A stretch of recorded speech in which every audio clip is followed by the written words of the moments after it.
I spend my entire life thinking of video ideas or tips that I can give to you, and I bloody love it.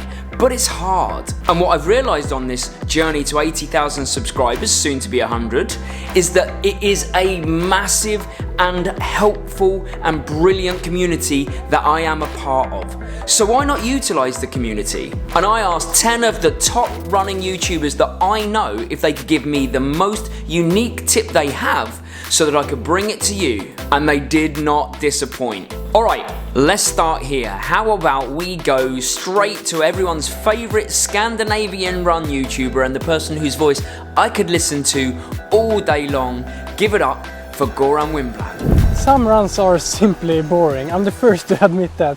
Maybe that one day you're supposed to go and run 5 kilometers at an easy pace and you just don't feel inspired and the couch feels way more tempting.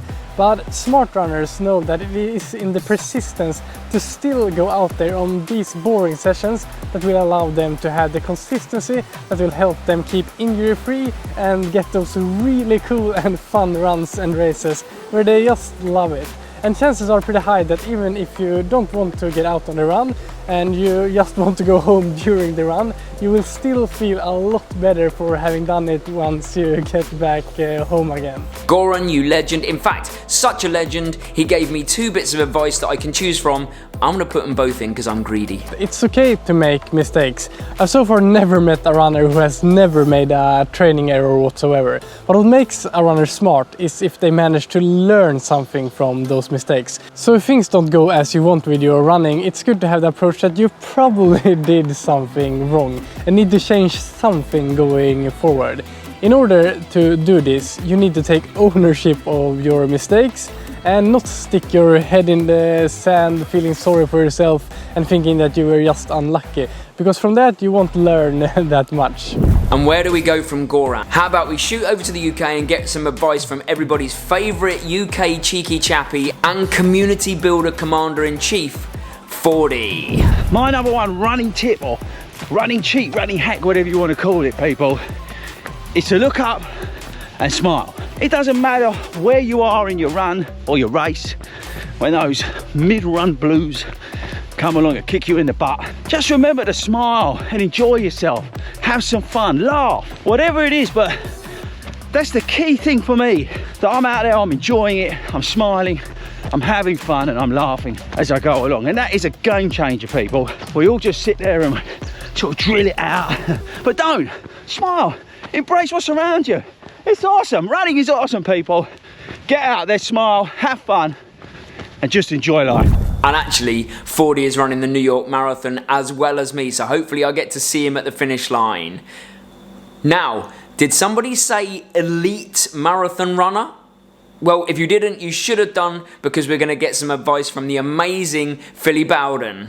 My piece of advice is for my sports bra wearing runners. Now, if you don't wear a sports bra, my dudes, keep listening, because you're going to want to tell your female running buddies about this bit of advice. And it's actually 2 bits of advice. So I'll demonstrate. You're out for a run, you're a little bit hot. You want to take your long sleeve off, you don't know where to put it. Let me show you the best place to put it. Just run it along. Right, she's off. Do I tuck it in the shorts? Do I hold it? No. Thread it through the back of said sports bra, and not only do you not have to hold it, but you now have yourself a cape, which means you run faster. And the second part of this is after your run, when you're cold and sweaty, the culprit for that is your sports bra. So, what are you gonna do? Take it off immediately. Put on a jumper, put on a t-shirt, and maneuver off that sports bra, because it is the most satisfying feeling after a run to just take it straight off. Sometimes it involves a bit of shimmying. One arm out, over the top. Now that's much better. You will not regret it, I promise. I want a cape though. And speaking of elite, what about elite OG run YouTuber, one of the top running YouTubers in the world, one of the longest in the game, one of my favourite? Give it up for Kafuzi. Yo, what's going on?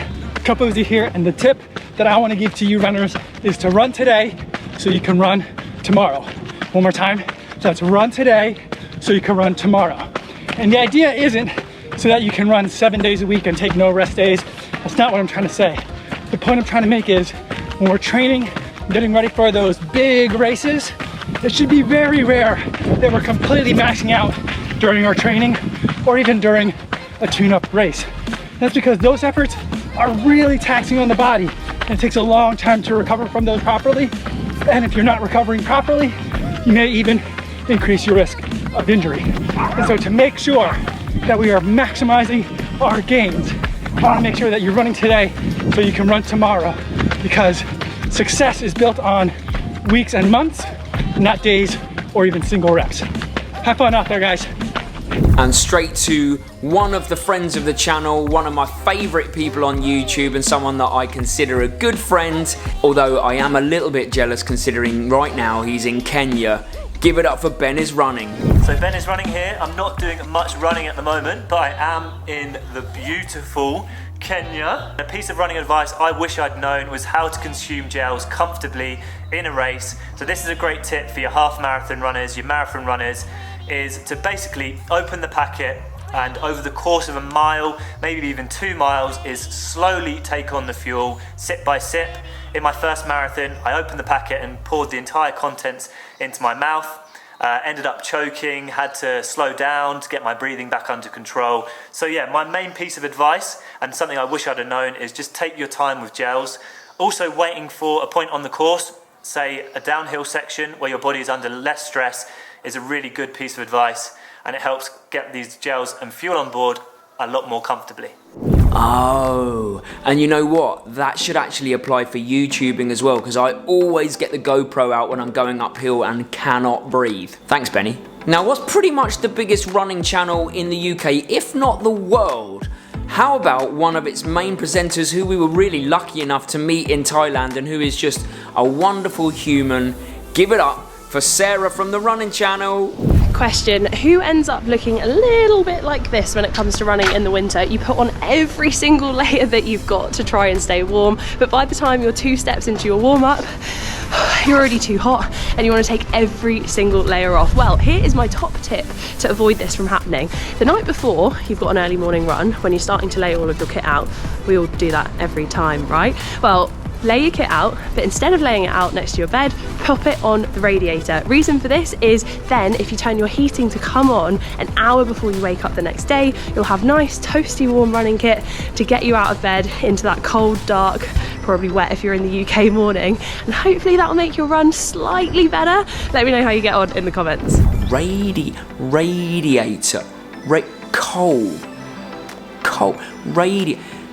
these words are familiar, but no, I don't know. Alright, what about another OG of YouTube, and actually someone who was my go-to way before I was on YouTube and still is, but I now consider very fortunately a friend. And if you haven't checked out his channel, you definitely should. In fact, same goes for everybody you're going to see today. How about James Dunn? For me, something people don't spend anywhere near enough time thinking about is what happens towards the back end of a long run. Particularly, obviously, if we're talking marathon training, those long runs are hitting 16, 18, 20 miles. There's no coincidence in my mind that a lot of the time is where we see lots of things like ITB syndrome and runner's knee and shin splints. And it's all to do, yes, with training load, but also to do with the fact that as we get tired and we get really towards the end of our kind of capacity with those the last third of those long runs, form often starts to get a little bit sloppy, a little bit messy. People start plodding.